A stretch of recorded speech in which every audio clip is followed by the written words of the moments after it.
Hi, and welcome to Is This Really for Kids? Where I, your host, TheaTouchton, decide, is this really for children? And I'm so excited today because we have kind of a controversial one, which I really don't think is for children, but at least like a teenager can handle this. But I love it. It's my favorite scary movie. Yay.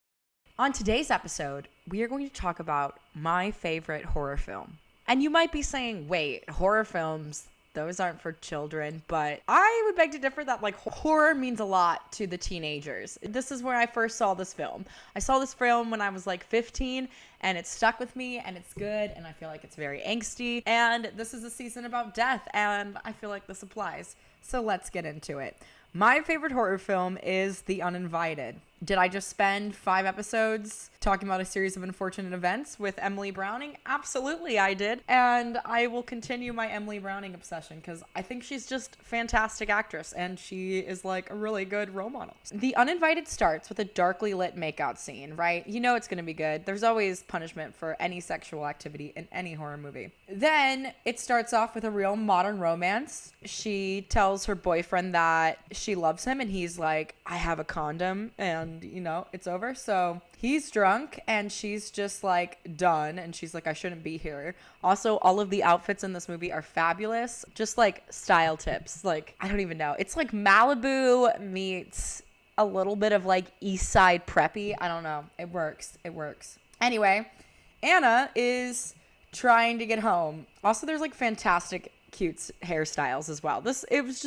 I love this movie, okay? I just love it. The costume design, whoever costume designed this, you are a star. You know what I mean? You are a star. You're a star. Go IMBD, costumes here, and pay special attention because she's a treasure, or he, or they are a treasure, their costume design.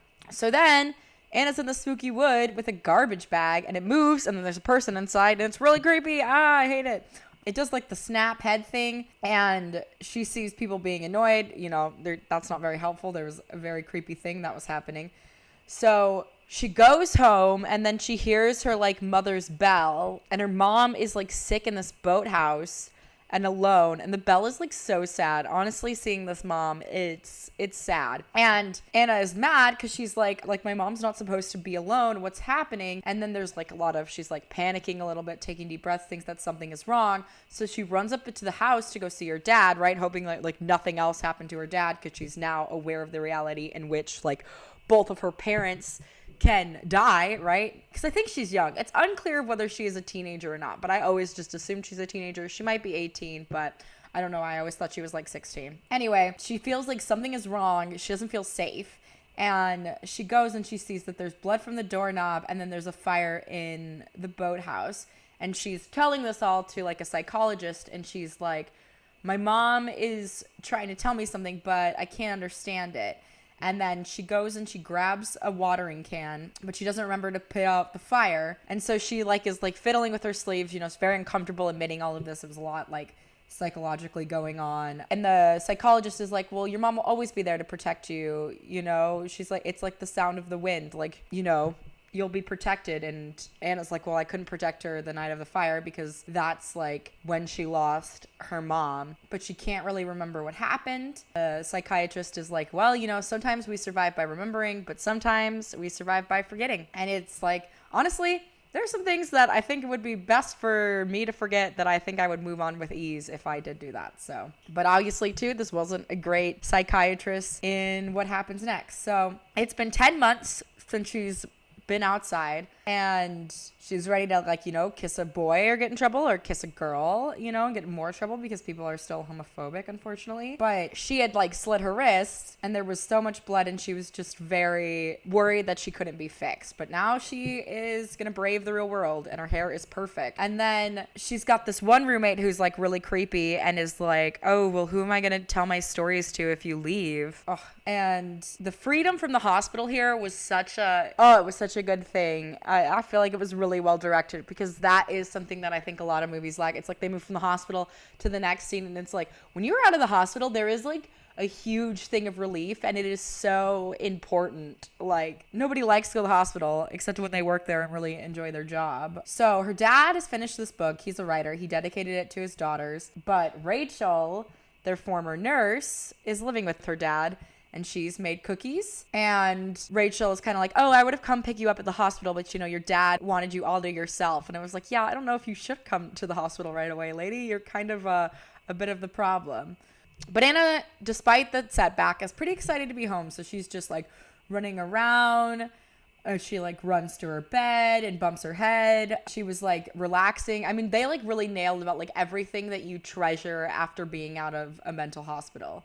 So she starts to like swim in the ocean. She strips down to these adorable play clothes because this costumer was on point. Also on point is the cinematography. It's just a really amazing movie. But Rachel is, in the house all sweaty because she's early, and Anna's early, and she's like, welcome home to the home that they had before she even really knew Rachel. And she comments on that Anna is like skinny and wants to like fatten her up, and is making her favorite meal. So she's trying, but there seems to be something sinister in the way of this woman. Maybe it's because she is a nurse and you see some crap as a nurse. I'm not sure, but she is thinking about maybe throwing Anna a party, and Anna is just like, okay, I just want to go into the water. Especially like they don't let you shave your armpits at a mental hospital because of the, razors usually. So you have to like be uncomfortable in that. So I could understand like just wanting like real water, and like even like the little shower they have is like sad. It's like huge and really lonely. It's really bad. Anyway, there's like a new boathouse, and she kind of has like a flashback of the mom and the bell because the hook hitting the thing is making a similar sound. Like there's like a little like, I don't know enough about sailing and marinery to tell you what exactly it is, but it's like a little hook and it's making a similar sound. And she just looks into the new boathouse, and it's like it never happened. Whatever she was worrying about, the fire, all of that, it's fine. So then she sees her sister, Alex, who is wearing, if you notice, the same hoodie from when we last saw her, I think. And she's a little bit pissed because Alex like didn't come to see her, and Alex is like, oh, I was like working weekends. And she's like, so what did I miss? And she's like, well, Anna says, well, the new ward was better. I was part of, I had better food. There's crazier people. And Alex is kind of mad because she feels like Anna then deserted her because she had to deal with like the funeral and all of the cops and the accidents because Anna was out having a mental breakdown. And like Alex is mad that Anna didn't even write her back for letters, and Anna's like, I didn't get anything. And well, Anna says that she thinks maybe her doctor didn't want to see him because it was trying to like make her figure out her own mind.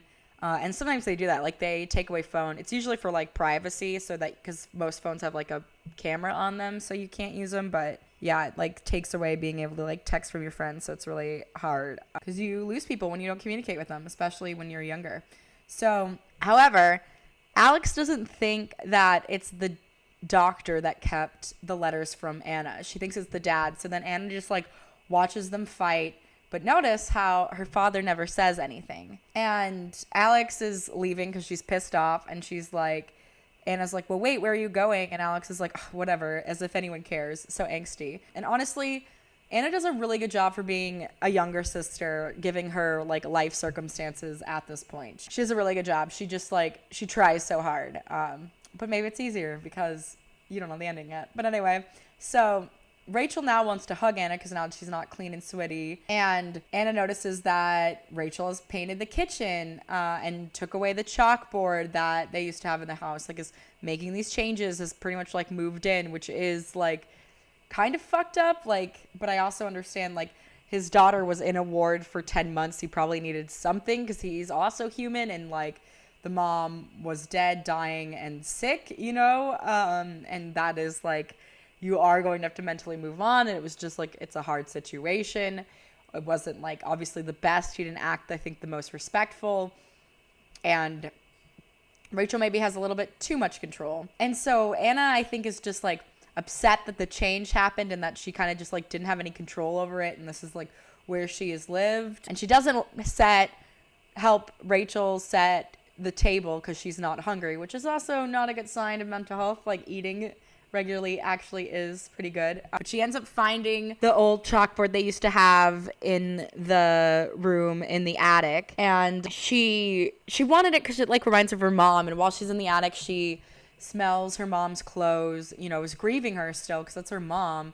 And here's like the bell again, and that bell is like it's killing it. That they went hard on that sound design. They were ready. And then you kind of start to see, because they never come out and say that, oh, like Rachel was, hi, I'm Rachel, your dad's new girlfriend and the nurse of your mom. They never say that. It just is like in this moment when she's going through the attic, you see this photograph of, there's like a family photo of Anna, Alex, the mom and the dad, and then there's Rachel as the nurse. And you see like how just, oh, the breath sounds of the mom, of how sick she was. It's just like, it's traumatic. The way that she was like literally, she was sick to the point it was like fading. She was like, the life was fading from her body. Like you looked at her and knew she was sick. It was that kind of sick. So Anna then has this like nightmare vision of the bell, is like haunted by it, of her mom ghost basically coming back and like warning her with a growling, rattly sound, and her bloody burned hand just like pointing at Rachel. It's like she like gets this like vision from her mom's ghost trying to say something is happening. And then she sees her sister Alex, who comes in and is like, what are you doing? And Anna was like, sleeping. And Alex was like, well, I'm drunk, I went to a party, drinks were served. And she's mad that Anna brought out the bell and thinks that it should stay in the attic because she hates it. And Anna's like, well, it reminds me of mom. And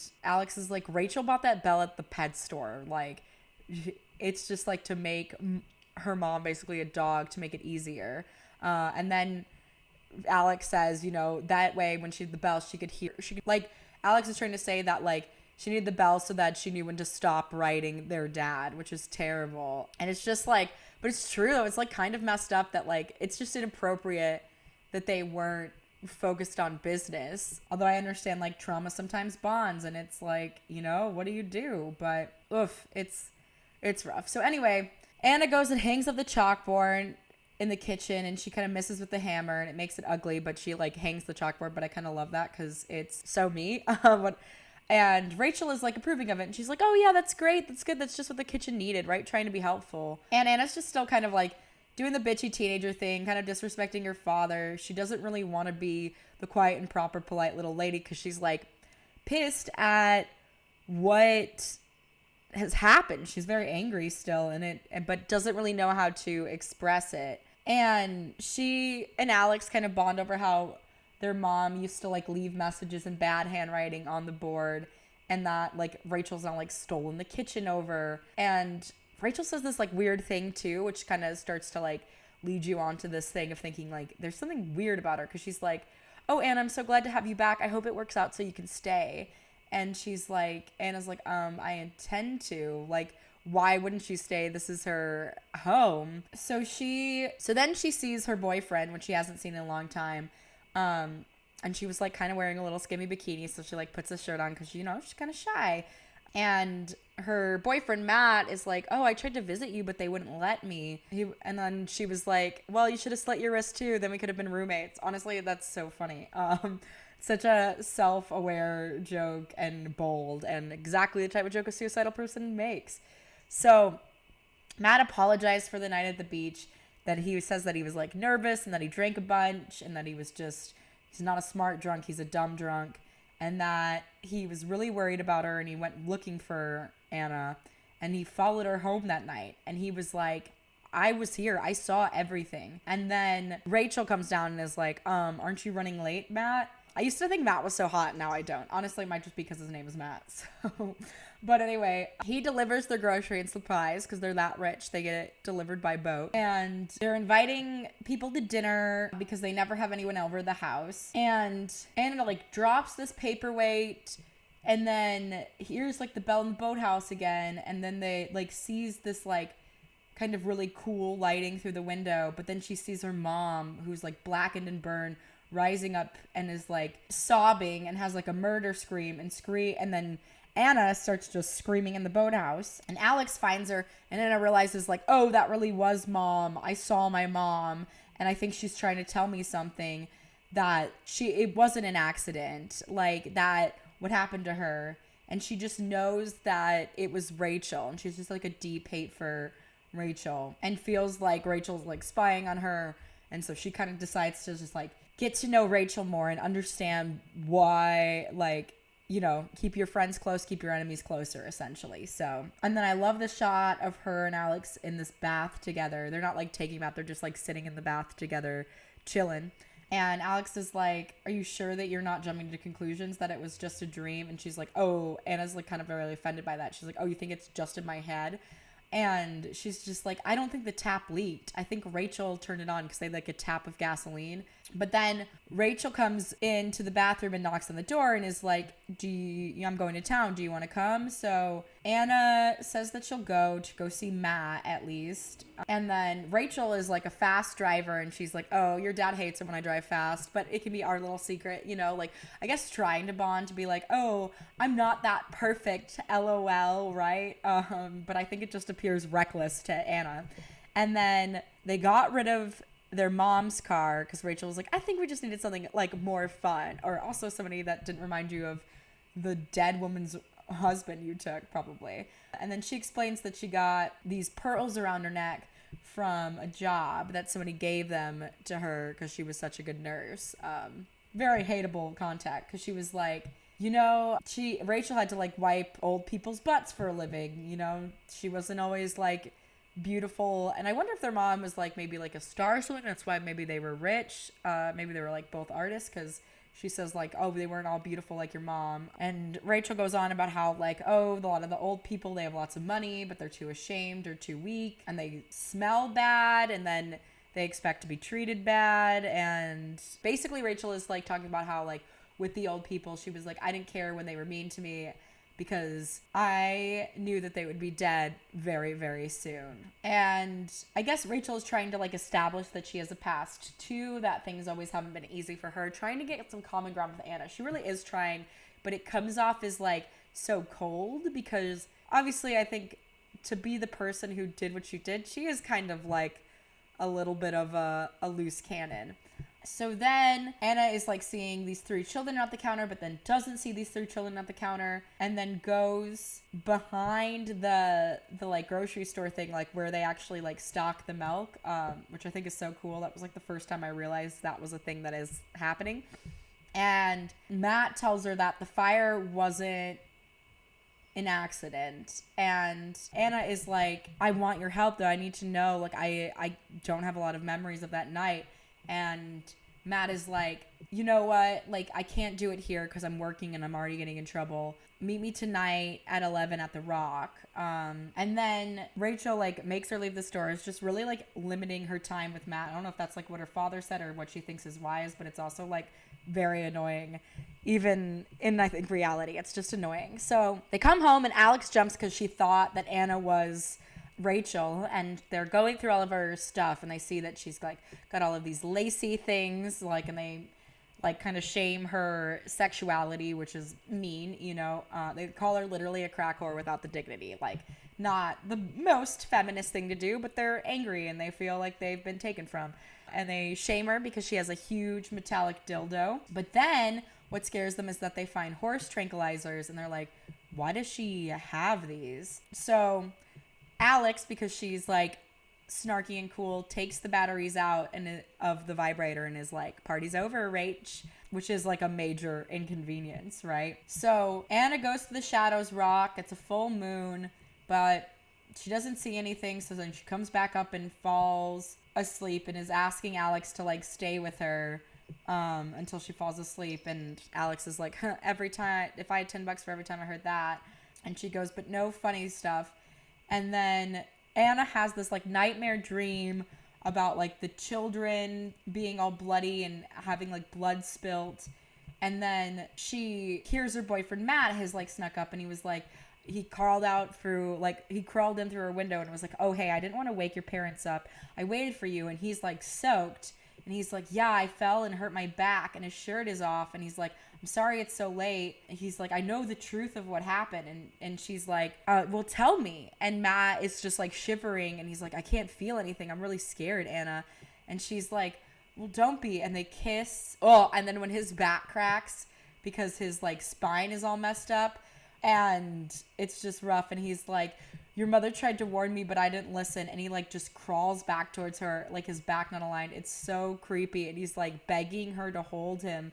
And then she just wakes up in the morning having like really heavy breathing because it's like stressed out. It seems like it was just a dream, but it felt really real to her. But then outside there's helicopters, and it's like, and they see that her boyfriend is dead in the water, like super blue, being pulled up, and it just like hits me hard when I see this. It's just like so devastating for Anna. And they see that like the sheriff is talking to her dad and Alex, and they come to the conclusion that Matt hit a piece of timber and fell on back, and Anna is like freaking out because she was supposed to meet him, and she's just like very, very sad and alone by the water. And nobody really acknowledges Alex yet. We haven't really seen Alex interact with everybody. Just keep this in the back of your mind. It might be important later. So Anna thinks that it's her fault that Matt is dead because he was coming to see her and help her. And she thinks maybe Rachel killed him because she didn't want him to come see or talk to him because she's guilty. So she's like protecting herself. And she just feels so weird because she has like no privacy, which happens when somebody's suicidal because they have to be like watched afterward because it's an ongoing process. But it is like a really hard balance. And the dad is kind of like to Anna that, you know, like it's difficult and hard on all of us. So Anna is just like sobbing her eyes out, super depressed because this is like a hard thing to deal with right when you come out of the hospital. Then she realizes that when she's looking in the mirror that she has bruises on her arms, and she's like, I thought I was dreaming about him, but I wasn't. And Alex is like afraid, but she's like, Anna's like, I'm not crazy. You can't send me back. Like something is happening. And Alex is like, I'm not afraid about you. I'm afraid for our own safety. Because Alex is like, we are the one thing standing between Rachel and what she really likes. So then Anna is setting up the table for the party, and she sees Rachel putting on makeup, and she's just kind of like weirdly lurking in the doorway watching her, which is a little strange. And Rachel's kind of like, oh, Anna, you have such beautifully shaped lips, but you don't know what to do with them. And is like, you know what? Men, they always say like all that stuff about the eyes. That's bullshit. What they want is a girl with a really pretty mouth, which is like kind of sexual and disgusting, but she's trying to do her best. And she asked about the pearls around her neck and trying to like figure out who she was really in. And Rachel says, it's like, oh, I got us from the summer school teacher from New Orleans who died 5 years ago. And Anna's like really interested in these pearls, but because Anna's kind of being like snarky and doesn't understand what Rachel is doing. I mean, I think it's kind of very rude of Rachel to take the pearls away, but I guess she doesn't trust Anna, and that's like a treasured heirloom to Rachel, but still weird. So she like puts them on Anna, but Anna's like snarky to her, and then she like takes them away. And Rachel's like, you know, I've talked to your father about your behavior, you know, we're really concerned, and I think that it was a mistake letting you out. And this is like not news to deliver to somebody's daughter that's not your own in their first like public party. Like that was a really cold move from her. Like Rachel isn't all innocent here. And Rachel is like, you're not going to take this party away from me. I'm not going to allow it. Our guests are coming. So Anna is just like, okay, I've had it. I'm going to go to the police. And then, but she just has to get through the party. So she's in this dress, and a bunch of people are coming up and saying that Anna looks terrific and that she's grown up on her dad, which is like weird for me, but I also don't have a father, so I understand of just being like, oh, like my daughter's really beautiful, right? And just like understanding that like, oh, she's like growing up and becoming something gorgeous. Also, it's hard because it's like both your facial features, which you're used to, and the person that you once liked facial features. So while I don't condone people having incestuous relationships or being like terrible and creepy, I do feel like I understand the narcissism that goes behind thinking somebody is attractive. So Anna is mad because it feels like her dad gave Rachel the green light to just come in and judge her. But her dad is like, give Rachel a hand at this party. Like, doesn't hear it, even though like she's just saying that like Anna doesn't feel good enough for all of this. And I honestly think Anna should take some priority because she's clearly like not okay. And the people at the party were like judging her. So she like takes a break from all that, Anna, and she goes and throws things in the trash and helps Rachel. And she's like, okay, Rachel's like freaking out and is like, okay, open the oven, you know, in 10 minutes because we got to let the roast set to let the blood flow in before carving it. And she's wearing a white dress with the roast. I don't know. It's risky to me. So Anna is taking out the garbage. And honestly, this is why I hate taking out the trash, because this jump scare gets me all the time. So she's digging through the trash and she sees that like a sauce can rolls out. She has to go get it. It's a little crazy to jump through the cash, but the jump scare got me, although it does really depend on TV size. So in that jump scare, she accidentally knocks over the roast, and Rachel like takes the knife and screams at her and is like, "What are you trying to do to me?" Which is like really fucked up. And it wasn't like it was on purpose from what we saw. And Alex is trying to say to Rachel to like leave her alone. And so Anna just goes to bed because her dad is disappointed.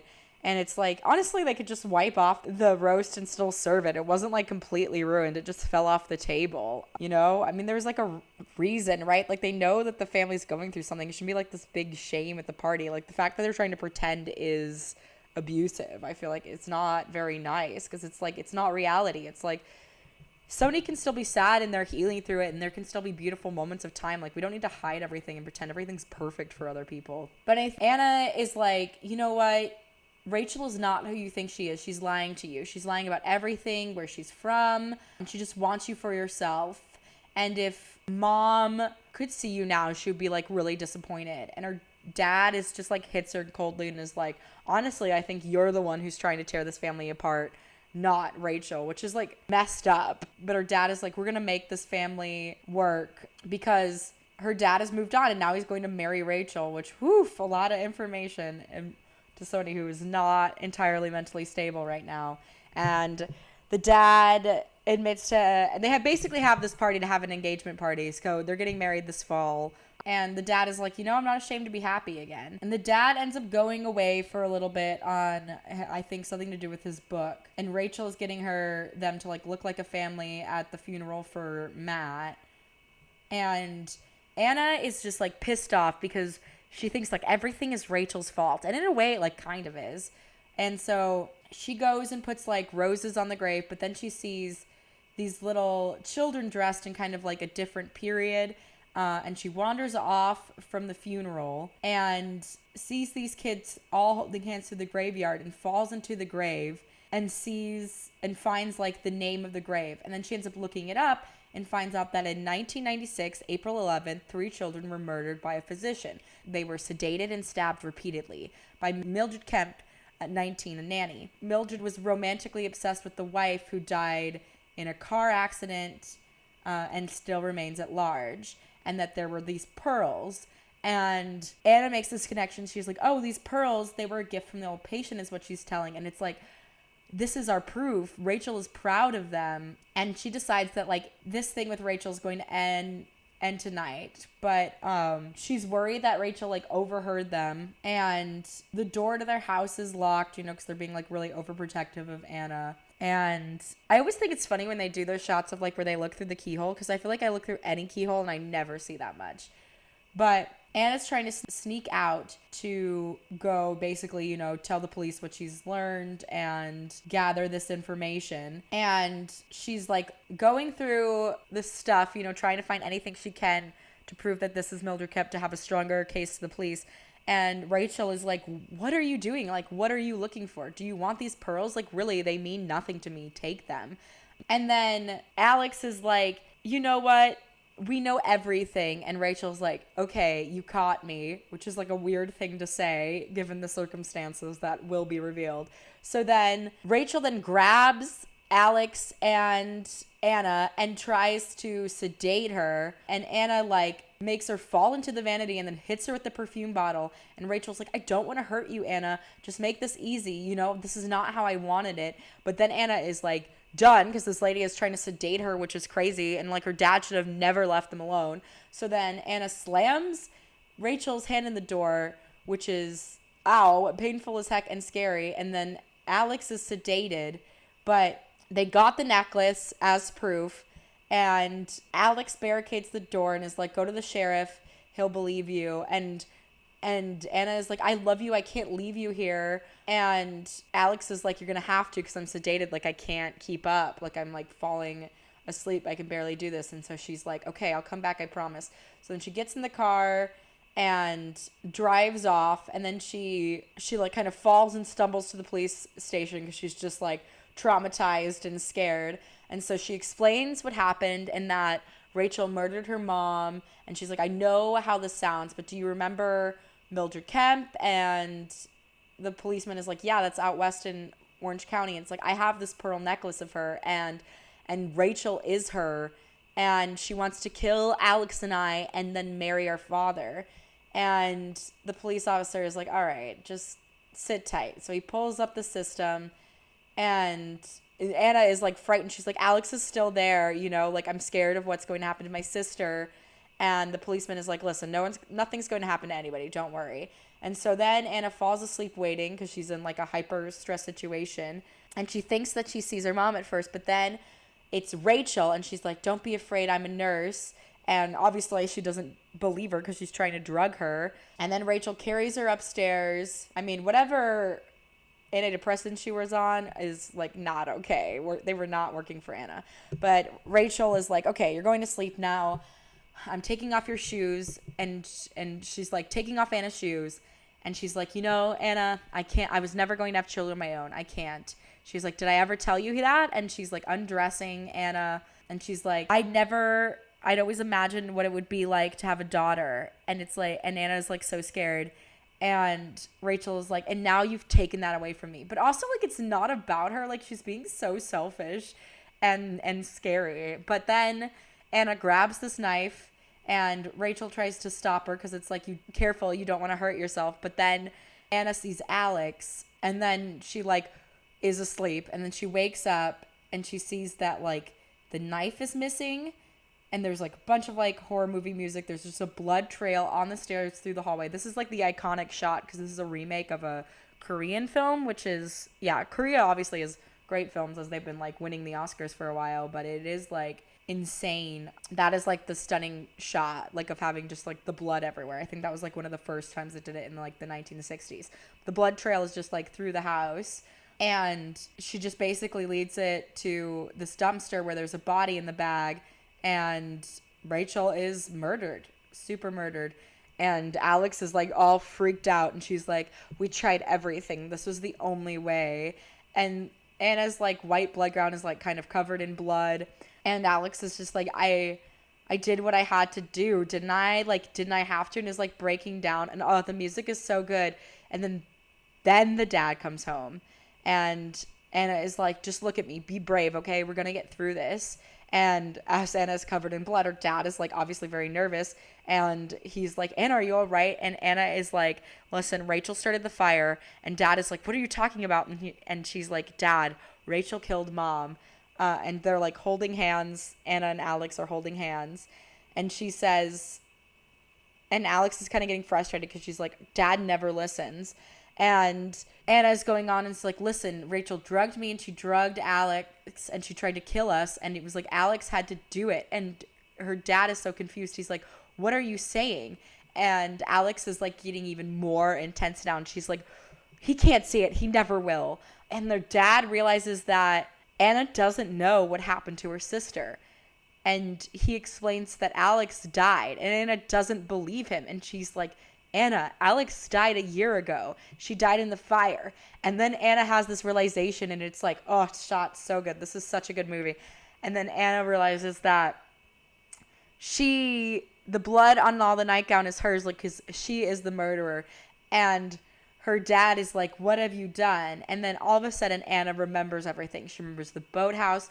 She remembers that the fire wasn't an accident, that when she left, when they were drunk at the party and her boyfriend tried to like sleep with her and was gross, she's like going and retracing her steps in real life, and she sees that there was like this romantic dinner for two, and she like looks to the bedroom and sees that her dad and Rachel are fucking, and she sees that through the keyhole, because these keyholes, they got a lot of space where you can see things in this universe. And so then she like knocks this glass over because she's fucking pissed because it's disgusting what her dad's doing. And obviously too, she was like almost raped at this party or in kind of like a sexual harassment situation. So then Anna takes this lantern And why did they have a tap full of kerosene? I'm unsure of, but she ends up taking the lantern and like a watering can and filling it up with kerosene. And Alex comes back from the party and she's like, why did you leave? Like, the guys want to come back to our house. And Anna left the tap on. And Anna is like, it's not our house anymore. And she like wants that Rachel girl to burn in hell, which is like fucked up. Like, she's literally like going to kill this person. She's so angry. And Alex is still trying to understand the situation. She's right by the boathouse, but Anna has left the lantern there and the kerosene tap dripping. And their mom rings the bell, so Alex goes to go treat her, but then the whole house goes up in flames because the can spilled, and it is so terrible, and it is so sad, and it is such like an intense fire. And then it's just like left at Anna in her bloody gown staring at the boathouse remembering. And then all of these flashbacks where she was alone at the dock, she was alone in the bath, she killed her own boyfriend, he was saying don't let go, hold me, and she pushed him off of the rock. She's the one who got the knife. I'm still curious as to why the knife was just like sitting there on this girl's bedside, but all right, whatever. And she hears like the last thing that Rachel said of like, and now you've taken that away from me. And oh man, her father is destroyed. He's lost pretty much all of the people in his life. But also, like, you fucked the nursemaid before your wife died. So, like, the karma on that, you know, it was happening. And the police are like, well, wait, Rachel's passport didn't match her driver's license. And the dad explains that, like, Rachel used to have a boyfriend that used to beat her up. So she's, like, changed her name. And they're like, well, this Mildred Kemp stuff, why would she make all of that up? And Anna is just like staring at him through the police car, not covered in blood. I guess it took all night to figure out for them to finally come. And then, yeah, they're just like staring at each other. There's like this beautiful music. And then it's Anna at the mental hospital with like a little broken pocket and white socks, and she tore Rachel's face out of the one picture, and she talks to the psychiatrist, and she's like, I did exactly what you wanted. And he's like, oh, you did? Like, thinking probably it's like some minor mental task thing, and she's like, yeah, I finished what I started. And it's like, fuck, I know that psychiatrist was bad, like pushed her in all the wrong ways. He's like partially responsible. And then you realize that the roommate across the hall with her creepy eyes is like, welcome home, and that she's Mildred Kemp because it's on the doorway, which I don't think is, you're not really supposed to because of patient confidentiality, but whatever. And that's how it ends. And yeah, one of my favorite scary movies. It's so good. Obviously for a bit of an older child, if you are going to let your child watch it, but I really enjoyed it. I had so much fun watching it. I've watched it a bunch of times, and it definitely holds up for at least a few rewatches, which is something for horror. Yeah, I really, really loved it. I can't think of anything else to say. I didn't really have a guest on because it's kind of an underground movie. Like, I don't know if everybody knows it. I know it was really popular at the time that it came out, but yeah, my favorite horror movie, and I wanted it to be on the first season. So I hope you guys have enjoyed this first season. It's been so much fun to make it for you. I promise that next season will be better. I'm just kind of waiting for my Invisalign, and then I will get going in an even new direction. But meanwhile, I'm starting a production company, so I'm not just sitting around. I am a working actor, and I'm always trying to book new work. I'm especially interested in booking on networks or bigger television projects. I want to have some fun, and I want to make some more money. So anyway, ways that you can help support me is either recommending me to those people, going on, supporting my social media. All of the links are below. And yeah, feel free to give suggestions for movies that you'd like me to watch. I can always save them for next year. And yeah, I'm just grateful to everyone who's listened and tuned in. I would love for there to be more people. So sharing this and talking about it with your friends is the greatest. And I hope that it really helps people and is entertaining.